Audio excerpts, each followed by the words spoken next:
आए भी और औरों को भी उस और ही अग्रसर किया। शंके और संशय डालने वाले, मनों को कमज़ोरियां देने वाले, कहीं पर पात्र भी हमारे सामने आ जाते हैं, कहीं पर हालात भी कारण बन जाते हैं डुलायमान करने के लिए। हालात भी अपना रोल अदा करते हैं और कहीं पर उन हालातों से ज़्यादा एक रोल उनका हो जाता है जो इस प्रकार से उन हालातों का जिक्र करके मनों में कमज़ोरियाँ और संशय पैदा कर देते हैं।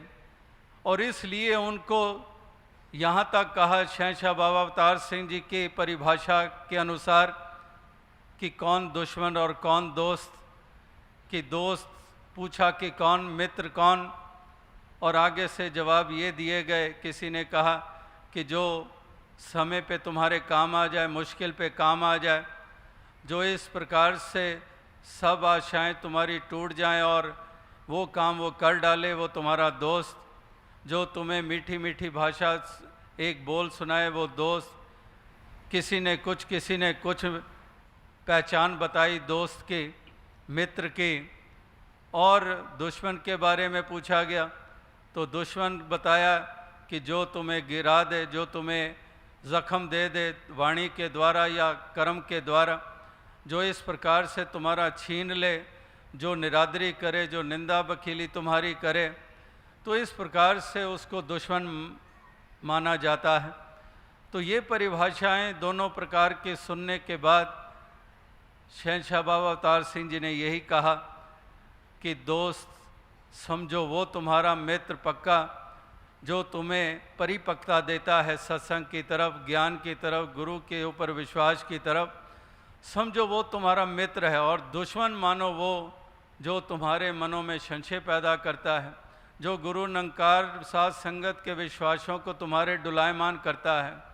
और यहाँ तक कई तो इतने होशियार होते हैं कि 10 के विश्वास को डुलायमान करके फिर आप खुद भी साथ संगत में आते रहते हैं। औरों के डुलायमान कर दिए, उनको ये दर छुड़वा दिए, लेकिन खुद फिर भी आए जा रहे हैं। तो ऐसे ऐसे भी प्रवृत्ति वाले ये भी समय समय पे ये पहले भी देखने को मिलते आए हैं। तो इसलिए चेतन होने के लिए भी ज़रूरत इसलिए कही जाती है। चेतनता जब कहा जाता है कि ये नहीं है कि चतुराई, अगर चतुराई हो फिर तो वही संसार वाली चतुराई हो गई। चेतन होने और चतुराई में बड़ा अंतर होता है।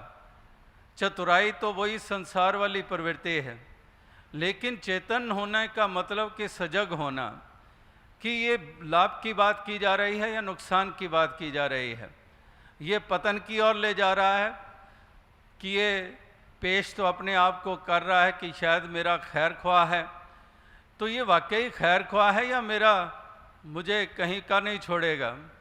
तो इस प्रकार से वो चेतन होना, ये भी इसलिए बार बार कहा जाता है कि जो चेतन होता है, ज्ञानी होए सो चेतन होए, कि वो ज्ञानी अगर होता है तो वो चेतन भी रहता है। और इस प्रकार से चेतन इसलिए रहता है कि उसको बुरे भले की पहचान, उसको ये एहसास कि वाकई मुझे कौन सा रास्ता बताया गया है, मैंने केवल और केवल उस रास्ते पे चलना है, मुझे किन भावनाओं से युक्त होकर जीना है, मैंने केवल और केवल उन भावनाओं से युक्त होकर जीना है। मुझे और कोई सरोकार नहीं है कि कौन क्या किस पदवी पर है और वो क्या करता है या क्या नहीं करता है, मुझे उससे क्यों कोई सरोकार नहीं है। मुझे अपनी आंसरेबिलिटी है, दूसरे की अपनी आंसरेबिलिटी है।